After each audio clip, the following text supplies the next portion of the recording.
How to build a referral-based real estate business. Guys, you have to understand, everybody wants to know a guy.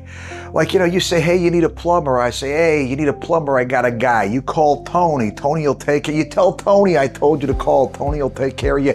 Everybody wants to know somebody like that. Yet here's the crazy statistic. In real estate, the retention rate of buyers agents of their customers that they actually do a deal with and close is only 12%. In other words, 88% of the time, the people they work with aren't saying, oh, real estate, I got a guy. You got to call the person who I bought a house from. Why aren't they saying that?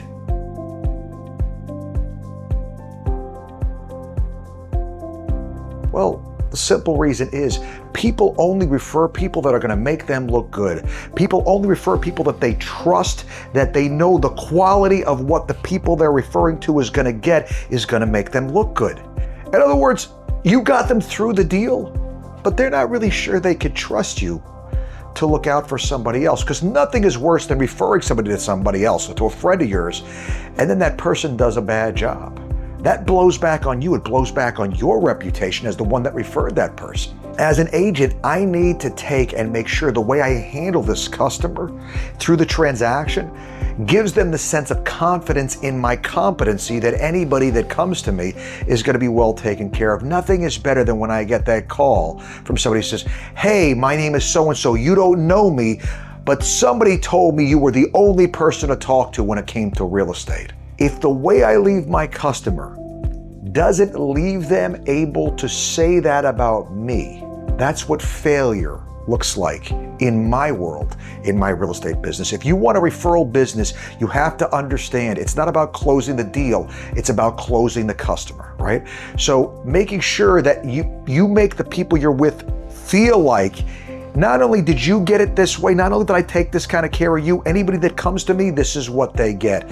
You want to do that. You need to also remember, guys, you have to stay top of mind. Customers routinely, when interviewed, more than 80% of the time can't remember the agent they used name 2 years after they close the deal. Why can't they remember the agent's name? Well, because the agent is out there too busy trying to be a TikTok influencer or trying to take and cold call new business rather than just taking and following up with the people they've already done business with. Just because they bought a house doesn't mean they're never going to buy another house. Frankly, if I haven't got them excited about being an investor in real estate, I feel like I failed them. I buy a house to put them in for them to live in. The next thing I'm talking about is, guys, now we got to get a down payment going for you. I want you to get some rental properties. I want you to get some income coming in. I want you to get some appreciation. I want to help your life look like you want it to look at the end. I'm not sitting here taking my bets, who's got the over-under on Social Security still being around when it's time to leave. Let's take and secure your future ourselves with this product, right? So I have reasons to call them back.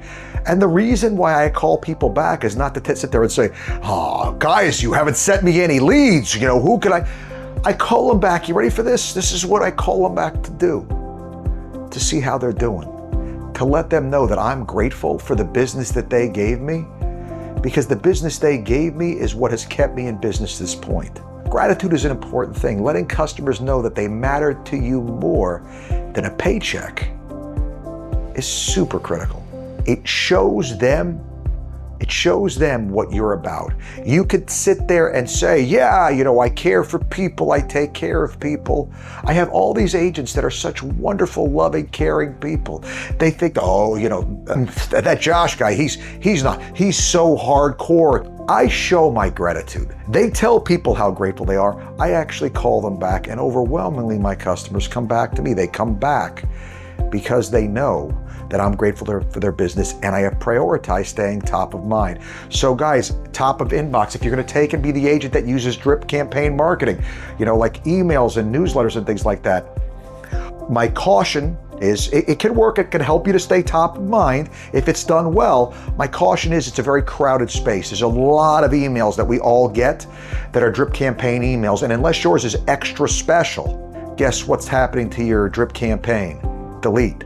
So be aware of that. If you're going to do that, make sure you're doing it well. They're going to be following you on social. You got to make sure that your posts are good, that your posts are consistent. Again, that's getting closer to being a saturated field. But if you got good content going out there, it's another way for them to take and see you all the time. One way or the other, you got to figure out how you're going to stay top of mind. For me in my business, I've chosen to make the phone call. There's other ways to do it. Define for you and your business how you're going to do it. Just know that it's a non-negotiable. One of the critical things that we have to do is explain the topics that other agents avoid.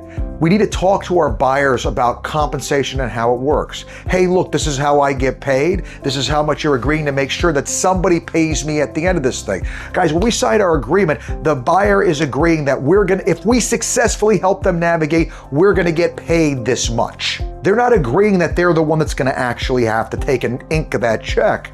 I can still try to go get it from the seller. All they're doing is saying, if I do my job properly, that I am going to get paid by someone. Should the people you work with want to make sure that if you do a good job, you get paid? I put forth yes. It should be a fairly easy conversation to have. Well, Josh, they don't look at it that way. Make them see it that way. You have all the time in the world to prepare before you meet that customer for whatever objections they could raise. Especially when it comes to money, guys, explain everything to them. How earnest money works, when the deposit goes in, how it goes hard, whether or not they can lose it, how they could lose it. If there's a special assessment for the condominium or homeowners association, how that's going to work and who's going to be responsible. Title, who's going to pay for it, how that's going to work. Make sure they understand robustly, as fully as they can, all that's going to go on, because the better you explain it to them, the more comfortable they're going to be that you have it under control, and you're simultaneously showing them the value of why they're hiring you rather than that agent over there that's willing to do it for less. One of the things that I will always say is when it really matters, price is not the primary concern.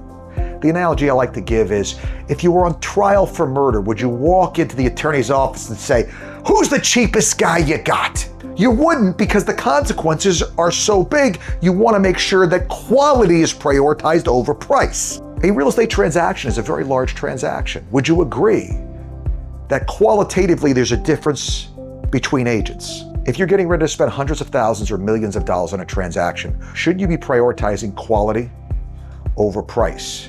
Because the consequences are big enough that that price differential could wind up being negligible based upon how that person handles that transaction. So it's something to be thinking about. All right, referrals are going to come from competence. It's not just competence in what you do, it's competency in how you show the customer what you do. So many agents do things secretly. They're very competent, but they do things behind the scenes. It's so smooth, the customer feels like they didn't do anything. The problem is, if the customer feels like they didn't do anything and then they see the closing statement with how much you're charging them for your compensation, does that potentially make them a little grumpy? It can. So you want to jump out in front of that by making sure they understand in your conversations all the things that you're doing to head problems off at the pass, to cut stuff off at the pass so it doesn't get a chance to adversely affect them. All right, I made these calls, I did this, I positioned this. When I met the home inspector there, I was looking at what they were doing. I kind of got on the guy that he was being a little too heavy-handed with, how he was doing it. We explained some stuff. Having the conversations to show them the work you do to make the beautiful result that they get happen shows them exactly what they're paying for. Many agents try to trade on charisma. Charisma matters, but if you're just charismatic but not competent, they're going to weed you out in short order. You might get a deal, but you're not going to get the next deal. Agents like me that call, that do the work, they're going to take that customer from you. Why? Because charisma is all flash and dazzle. There's no substance to it. Be the goods, guys. Be the goods. Turn yourself into the goods. That, more than anything, is going to show the customer why they need you. You don't need 1,000 leads. That's a misconception. You need 50 raving fans out there. So if you're going to run your business the right way, every customer you're working with, how do I turn this customer into a raving fan? If when I'm done with the deal, they would ever work with anybody other than me, That's what failure looks like in this business. At least if you care about having a business going forward that's better and better every single year. Go out there, make it happen, guys. Take and turn every customer into a raving fan, and shortly there will be no more need for filling that lead funnel, because your customers, these raving fans, will be filling that funnel for you. Advertising goes out the window, you save all that money, and you've actually built a business on people that love you, respect you, and want to work with you all the time.